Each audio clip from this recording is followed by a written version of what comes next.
सुनावा। नया नया गावाना के नया होठा लाली होठ चाटो चाटो चाटा चाटा।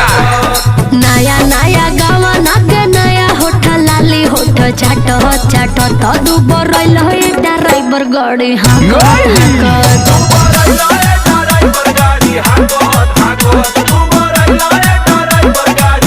अरे तो तू कहाँ कम हो अंगन दलानी चाहे सुती खरी हनी रानी लपक लपक अंगन दलानी चाहे सुती खरी हनी रानी लपक लपक मजा ले लू ये पतर कोकोरा चपक